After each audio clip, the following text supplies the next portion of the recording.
అంతర్జాతీయ మహిళా దినోత్సవ వేడుకలు గాజువాక వైసీపీ మహిళా విభాగం అధ్యక్షురాలు పల్ల చిన్నతల్లి ఆధ్వర్యంలో ఘనంగా జరిగాయి.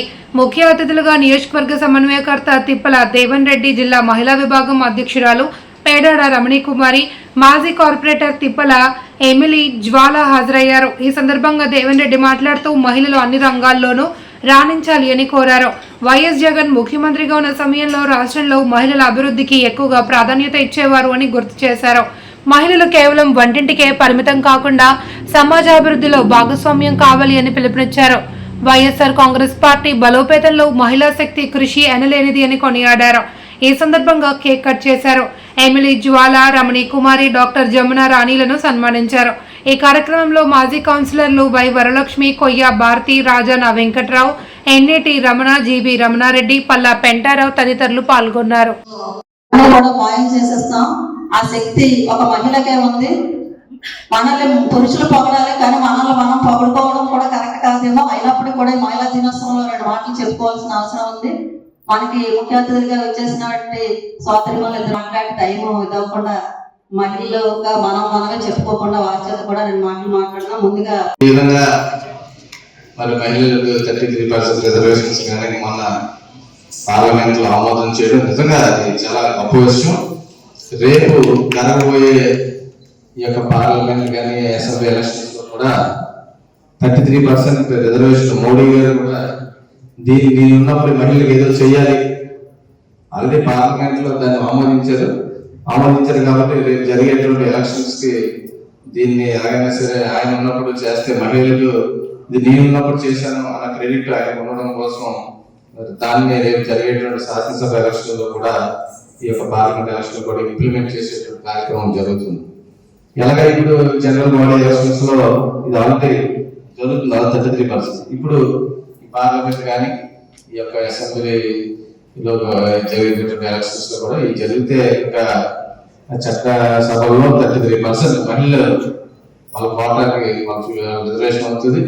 మోడీ గారి తర్వాత ఏ నాయకులు వస్తుందో దాన్ని 50 కూడా చేసేస్తారు. తర్వాత అలాగా 33, 58 మరి ఆ విధంగానే ఉండాలి. ఎందుకంటే అన్నిటిలో కూడా తల్లిదండ్రులు చూస్తాం, ఆడపిల్లలు కూడా ఏం లేదా అంత సమానం అన్న స్టేజ్కి చాలా మంది ఆ స్టేజ్కి వచ్చారు ఆల్రెడీ. అంతా కూడా లేడీస్ కూడా సమానంగా ఇవ్వాలి అన్నది అది మంచిది. ఎందుకంటే ఒకే తల్లిదండ్రులు పుట్టినటువంటి పిల్లలకి ఒకలా కాకుండా ఇద్దరిని కూడా సమానంగా అన్ని విధాలుగా చూడటం కరెక్ట్. అలాగే ఇప్పుడు ఎడ్యుకేషన్ లో చూస్తున్నారు. ఈ ఆస్తుల పనిచేసిన కూడా చాలా నాకు తెలిసి 30% ఆ విధంగానే కన్సిడర్ చేస్తున్నారు. మరి ఈ యొక్క మహిళా దినోత్సవం సందర్భంగా ఇందాక మేడం చెప్పినట్టు ఒక ఫ్యామిలీలో చాలా ఇంపార్టెంట్ రోల్ ఈ మహిళలు అనేది మనం ప్లే చేస్తున్నాం. ఎందుకంటే వాళ్ళు కష్టపడి ఇప్పుడు అందరూ కూడా భార్య భర్తలు ఇద్దరు కష్టపడితే కానీ ఆ ఫ్యామిలీ రన్ అవ్వట్లేదు అటువంటి రోజులు. ఎందుకంటే బయట ఉన్నటువంటి నిత్యావసర వస్తువులు కానీ అన్ని కూడా విపరీతంగా రేట్స్ పెరగడంతో ప్రతిదీ కూడా కాస్ట్లీ అయిపోయిందంటే ఇంట్లో అందరూ పనిచేయాలి. భార్య భర్తలు పనిచేయాలి, డిగ్రీ అయిపోయినటువంటి పిల్లలు కూడా పనిచేయాలి. అంతేగాని నేను నాకు వచ్చిందా ఏదో ఆ పోస్ట్ నాకు వచ్చిందాక అలాగే ఉంటానంటే అవ్వదు. ఆ పోస్ట్ వచ్చిందాక అలా ఉంటుంటే ఇది వయసు అయిపోతుంది. పెద్దలందరూ చెప్పారు అంటే పని వేతనాలు పెంచాలని, పని గంటలు తగ్గించాలని ఒక పోరాటంతో కూడినటువంటిది అంతర్జాతీయ మహిళా దినోత్సవం. బహుశా ఆ రోజుల్లో పనికి తగ్గ వేతనాలు ఇవ్వకపోవడం, 10 గంటల్ని ఎక్కువ గంటలు పని చేయించుకొని దానికి తగ్గ ఇవ్వకపోవడం అయితే అప్పుడు మహిళలందరూ కూడా ఉద్యమించి ఆ ఉద్యమం నుంచి పుట్టుకొచ్చింది అంతర్జాతీయ మహిళా దినోత్సవం. అంటే మార్చి 8ని అంతర్జాతీయ మహిళా దినోత్సవంగా తీసుకొచ్చారు. అంటే సమస్యల మీద పోరాటాలు చేసి ఆ సమస్యలు సాధించుకునేటువంటి దినం ఈ రోజు అంతర్జాతీయ మహిళా దినోత్సవం. కానీ ఈ రోజు పరిస్థితి వస్తే అంతా చాలా మార్పు వచ్చింది.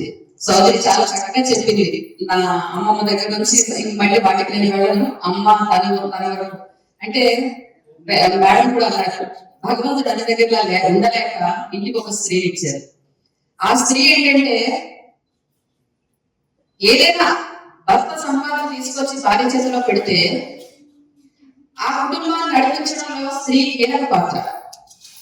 అంటే భర్తకి ఇవ్వాల్సింది ఇస్తూ కుటుంబాన్ని నడిపించడంలో, అంటే పిల్లల విద్యావంతులు అవనివ్వండి, అంటే ఒక విద్యాశాఖను రన్ చేస్తుంది, కుటుంబాన్ని జాగ్రత్తగా నడపడంలో ఒక ఆర్థిక శాఖను రన్ చేస్తుంది, అత్తమామల ఆరోగ్యాలు అవన్నీ చూసుకోవడంలో ఒక ఆరోగ్య శాఖను రన్ చేస్తుంది, పిల్లలకి క్రీడా బుద్ధులు లేకపోవడంలో ఒక క్రీడా శాఖను రన్ చేస్తుంది.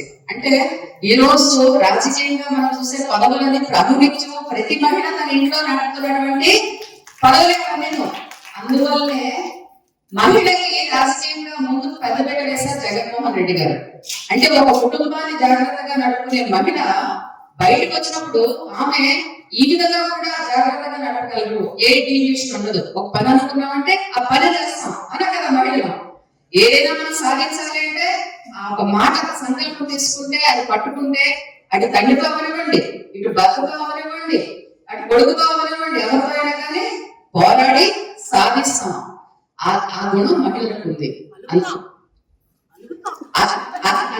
అంటే ఏదైనా కూడా ఎప్పుడు కూడా మహిళలకు పెద్దపీట వేస్తారు. రాజశేఖర్ రెడ్డి రాజకీయం మనకు స్వతంత్రం వచ్చి 75 ఏళ్ళు అయింది, కానీ రాజకీయంగా మహిళలకు ప్రాధాన్యత ఇచ్చింది ఏ గవర్నమెంట్ ఎప్పుడూ లేదు.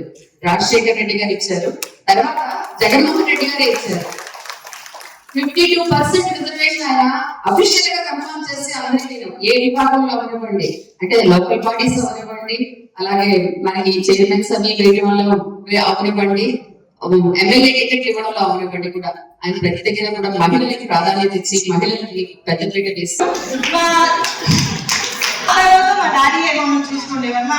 అంటే బోర్డ్ ఎగ్జామ్కి వచ్చేటప్పటికి మా డాడీ మా దగ్గర ఉండి ఎర్లీ మార్నింగ్ రేపి మాకు టీ పెట్టేసి ఇచ్చి మమ్మల్ని జాగ్రత్తగా స్కూల్ తీసుకెళ్ళి చేయబడ్డాం, ట్యూషన్ తీసుకెళ్ళి చేయబడ్డాం. అలా చేయడం కాబట్టి మేము ముగ్గురు బాగా, మా అన్నయ్య సాఫ్ట్వేర్ ఇంజనీర్ US లో ఉంటారు, నా చెల్లి డాక్టర్ అయితే నేను ఇంజనీర్ అయ్యాను. కానీ నేను జాబ్కి వెళ్ళలేదు, జాబ్ అవసరం పడలేదు కాబట్టి నేను జాబ్కి వెళ్ళలేదు. కానీ నా చదువు అయితే వేస్ట్ అవ్వలేదు. నేను చదివిన చదువు అయితే మా పిల్లల డెసిషన్ తీసుకోవడానికి యూస్ అయ్యి ఆ రకంగా యూస్ అయ్యి ఇప్పుడు మా మదర్ జనరేషన్ తర్వాత ఇప్పుడు మన జనరేషన్ 40 ఇప్పుడు ఈ జనరేషన్ లోని మా చదివినప్పుడు అయితే డిగ్రీ అది ఇంటర్ నుంచి 10th క్లాస్ నుంచి డిగ్రీ వరకు చదివేవారు. అంటే మామూలు BSc BCom BSc అలాగా. అప్పుడు ప్రొఫెషనల్ కోర్సెస్ అయితే BE కానీ మెడిసిన్ కానీ అలా చదివించేవారు కాదు. ఏమంటారు, ఆడపిల్లలు ఇంకొక ఇంటికి వెళ్ళి చేసుకుని వెళ్ళిపోయేది కదా, అమ్మాయిని ఎందుకు చదివించడం, సబ్జెక్ట్ డిగ్రీ అంటే అది వాళ్ళకి గౌరవంగా ఉంటుందని డిగ్రీ చదివించారు. కానీ మేము బాగా చదివాం కాబట్టి మా డాడీ కూడా చెప్పేవారు, ఎందుకు ఆడపిల్ల చదివేసినా వేస్ట్ కదా, అదే పెళ్లి చేసి పంపించేదాన్ని మంచి సంబంధం చూసి పెళ్లి చేస్తారు అయిపోతే అనేవారు. కానీ మా డాడీ చదువుతారు, మా పిల్లలు చదివిస్తాను చదివించేవారు. నన్ను కూడా నేను స్పోర్ట్స్ బాగా చేస్తాను, ఆడతాను కాబట్టి నేషనల్ లెవెల్ నేను మా డాడీ దగ్గర నుండి తీసుకెళ్ళి నేను అంత అచీవ్ చేయగలిగాను. ఆ తర్వాత ఇప్పుడు మ్యారేజ్ అయిన తర్వాత ఇప్పుడు మా పిల్లలు నేను కూడా అలాగే మా పిల్లలు చదివించుకొని వాళ్ళు తీసుకున్నట్టు ఇప్పుడు అంత జెన్సీ పిల్లలు కదా, అంత చాలా స్పీడ్ ఉంటారు, మాకు అలా చెప్పవలసిన పని లేదు, అంత అలాగే చూస్తాను నేను.